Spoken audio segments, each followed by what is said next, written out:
माझ्या ऑफिस बडीसोबत आम्ही 3 दिवस महाबळेश्वर राईडला जायचा प्लॅन केला.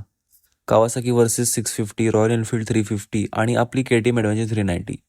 शुक्रवारी सकाळी 6 वाजता पनवेल कलंबोळी मॅगडीजवळ आम्ही भेटलो. राईड स्टार्ट केली. आज क्लायमेट थोडं क्लाउडी होतं, बट बॅकअपला रेनकोटसुद्धा घेतला होता. आम्ही मुंबई गोवा हायवेने महाबळेश्वर जायचं ठरवलं. रोड्स एकदम मक्खन. ब्रेक्स घेत घेत शेवटी 1 वाजता आम्ही महाबळेश्वरला पोहोचलो. हॉटेलमध्ये चेक इन केलं.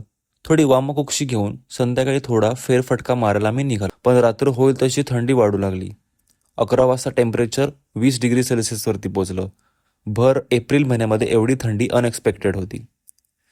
दुसऱ्या दिवशी सकाळी ब्रेकफास्ट केला आणि निघालो महाराष्ट्राचे पँगॉंग लेक म्हणजेच सातारा वाईमध्ये असलेले धोम धरण इथे भेट द्यायला. इथे गेल्यावरती समजलं की हे खरंच पँगॉंग लेक म्हणून का फेमस आहे ते. लडाखमधल्या पँगॉंग लेकचा फील तुम्हाला इथे नक्की येईल. दुपार होईल तसं आम्ही हॉटेलकडे रवाना झालो. संध्याकाळी आमच्या हॉटेलच्या मागे असलेल्या एका स्पॉटवर आम्ही गेलो. तिथे थोडा वेळ घालवला, थोड्या गप्पा गोष्टी केल्या आणि तिसऱ्या दिवशी म्हणजेच रविवारी सकाळी आम्ही आमच्या घराकडे आगेकूच केली आणि आमच्या राईडची शेवट केली.